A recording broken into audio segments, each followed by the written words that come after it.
Hey y'all, it is me, Stop, Drop, and Roll On. I'm trying to get this glare there. That took care of it. I just got through doing my workout, okay? And I'm going to show y'all what I did was I have this Leslie Sands song, Just Walk to the Hits. And I've done this video like maybe once or twice before, but today I just decided I was going to do it. At first I was going to walk on a treadmill and I changed my mind. And I was like, no, I'm going to do this. And I haven't brought all my videos out here, so I haven't been, I don't have them all out here yet. So I actually brought this out here when I was bringing some of the other ones out, and I bought a boot camp one out here too. I can show it to y'all, the other one that I brought out here. Let me put this down here. This one here, Jessica Smith 10-minute boot camp. This one here I have not done yet. You have to, well, it doesn't say, it just says a set of dumbbells and a mat or towel are recommended. And this one here is skills and drills, ultimate upper body training, ultimate lower body training, ultimate total body training, and then 6-pack ab attack. And I have, like I said, this one I can't speak. The video is 57 minutes long, but I've not done this one yet. But I brought it out here because I thought I was going to do it, but I just decided that I want to do the Leslie Sands song one. And in the background, well, I did the Leslie Sands song, but I came out here thinking I was going to walk. And so what y'all were listening to in the back was this CD called Heaven's Health Food. And it's by this gentleman named Larry Hutton, H-U-T-T-O-N. And I don't know if they still have these. I've had this DVD for over 10 years, maybe about 15 years. But I'm pretty sure you might still be able to find it if you're interested. All it is this gentleman, he's talking and some soft music playing in the background, and he is just reading scripture after scripture after scripture about health and healing. And I'll be quiet where y'all can hear it just a little bit, and then I'll turn it back down. Protect you and a staff to guide you, and that brings you comfort. The Living Bible says, even when walking through the dark valley of death, I will not be afraid, for you are close beside me, guarding, guiding all the way. Verse 5, you prepare a table before me. And that's the way the entire CD is. I used to, when I would go on long road trips, I would listen to that. I'd listen to it on my way to work. And it's that one, and then he has another one called Heaven's Wealth Food. And that one is the same concept, but it's just talking about scriptures about finances and stuff like that. But this one here is like one of my, that DVD CD or whatever, I keep getting it mixed up, is really something. Today I have drunk almost a whole water. So what Chelsea eats, I'm with you on the water challenge, and I have got almost all my water in. I mean, I probably have maybe about this much left in my container. And I measure it out and I drink it, throughout the day, and try to get it in as much as possible, or as quick as possible, I should say. One of the things that I do, I am not a scrapbooker. Let me tell you that right off. But I do try to keep up with things that, I go and do, or me and Pierre go and do, that are interesting and fun and stuff like that. And sometimes it's things, like in this book, we went and saw, we went to a mystery dinner theater where like a crime is committed, like it's a play kind of, sort of. And a crime is committed, and then you have to pay attention while they serve you a 4-course meal. And it's actually something that's put on by the culinary school. They might have something like that in your area. And then at the end, it's like a whodunit, basically, is what it is. And that's one of the things in here. This, like, Anthropologie is one of my favorite stores. I really don't order anything out of there. But one time we went to Las Vegas, and we were going down the highway, and there was this marquee up there, and it, you know, they had those marquees to tell you the stores that's in the particular center, and they had Anthropologie up there, and I almost just lost it. And Pierre turned the car around and took me back. He sat outside and did this with some man out there who was speaking the same language he was, like, man, what are we going to be, you know. He told me they was out there talking about how deep was they going to be in the hole when their wives came out of Anthropologie. And I will tell y'all the truth. I didn't buy anything. I didn't buy anything out the store. It was just, I wanted to go in there. The things that I wanted to buy, which was the clothes, number one, cost more than what I'm willing to pay. Number two, they're too small. And so, but for me, it just made me feel good because that was a store that I always wanted to go to. And I hadn't ever, all I could do was just get on the website and look around. And so, we went to that, and then one year we went, well, no, this might have been the same year. Anyway, it's just little stuff, and I don't know if y'all can, like, see the book or whatever, but I was trying to keep that glare out. We went to go see plasticization and all of this, and just all kind of stuff. But the reason why I brought this out here today was because of this page right here. And hopefully, let me get this down where I won't be saying, putting any of my business out here. But anyway, let me get the glare out too, back out, hopefully, yeah. Is this right here, this particular page. And this is in something else, Scottsdale, Arizona. I went to the Four Seasons in Scottsdale, Arizona a few years ago. And this is, that's what I don't know what you would call it. It definitely ain't a hotel, but it's kind of like a resort, spa resort type thing.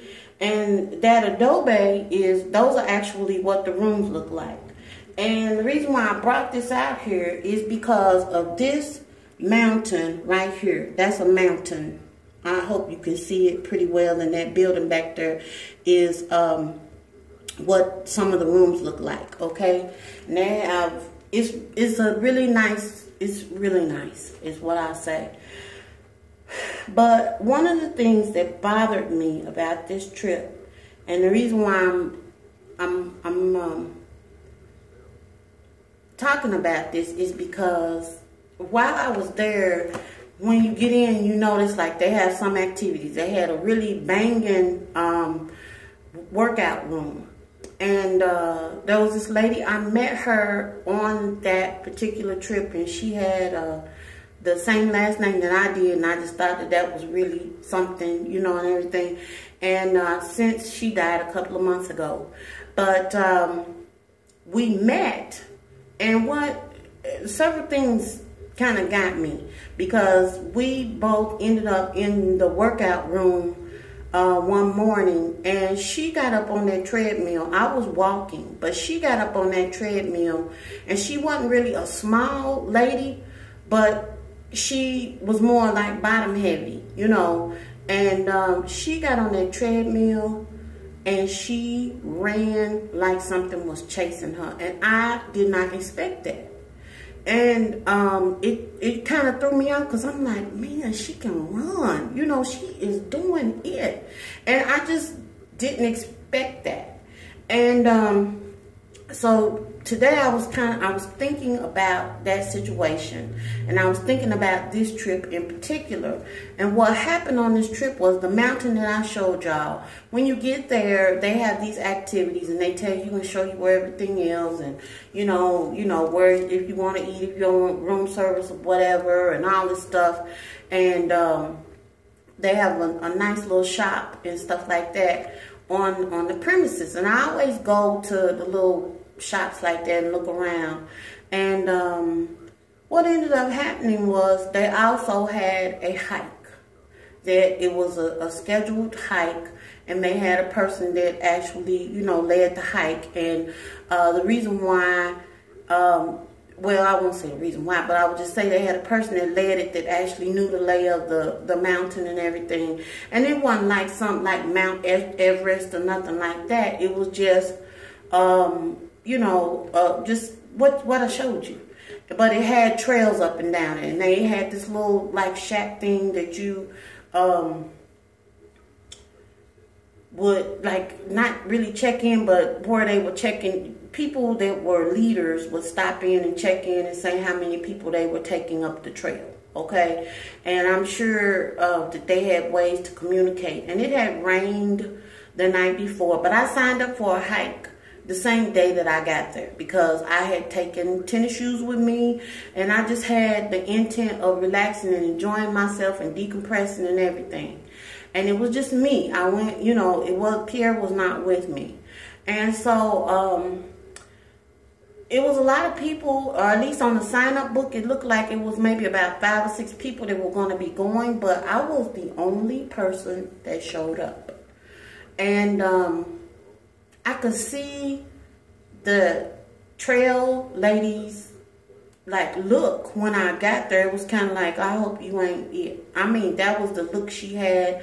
And I think she caught herself after it was too late for her to change her facial expression, and she hemmed and hawed. I mean, the trek was supposed to start at like 8 o'clock or something like that morning, because the whole idea was, number one, the rain wasn't expected, and the idea was to get up the trail before it got extraordinarily hot, because we talking about Arizona, and it was hot.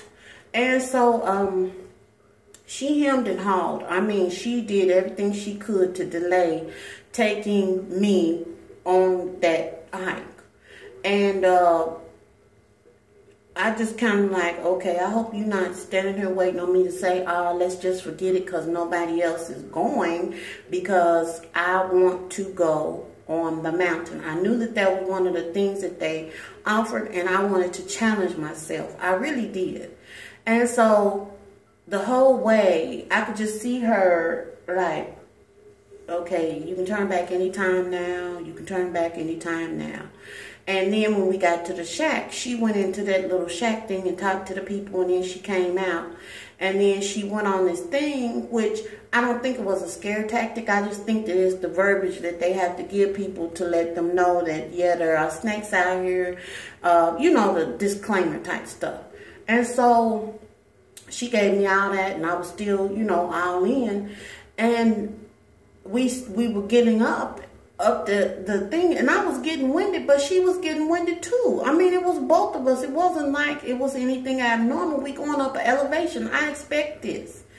And so we kept going, and my goal was to make it all the way to the top. And I had forgotten my camera, so I didn't have it with me, but I was like, I don't care if I have my camera or not. This is going to be burned in my memory. And actually, this picture, I took the picture walking the opposite way after I came back from going up. But she kind of counted me out before we even started. She kind of sized me up, so to speak.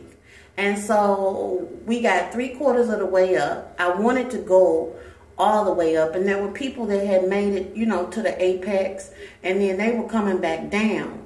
And they seemed to be okay. It was other people walking. She wasn't the only person that was leading the walks, but she said, well, we probably need to turn around. And I was just like, not in the space that I'm in now. And I'm saying all this because, number one, if you just now getting started, y'all, don't let nobody discount you. Don't let people tell you what your limitations are. You do need to know what your own limitations are, but don't let people size you up. If I knew now, then what I know now, I would have asked her, no, I really would like to, this is a service that you all provide, and I feel like with the fitness level that I have, that I can make it up to the top, and that's what I would like to do. And so I just wanted to leave y'all with that. I could have made it to the top of this mountain, I know that I could have. And I just don't want you to, you know, don't sell yourself short. Just don't sell yourself short. Keep going. Every little bit I'm finding out counts. And I'm just going to keep on going. And I hope that y'all do too. I'm going to shut all this stuff down. And I will talk with y'all on the next video. Everybody that's new to my channel, welcome. Old subscribers, and now I don't want to call you old. I'm just going to say people that's been with me for a while, thank you, and thank you, and thank you. And I hope, like I said before, I'm an asset and never a liability. I always want to say something encouraging or something that's positive, and I don't really, you know, I don't deal in negativity at this time in my life and where I'm at. So y'all have a good one. Y'all take it easy. Move your meat. Toodles.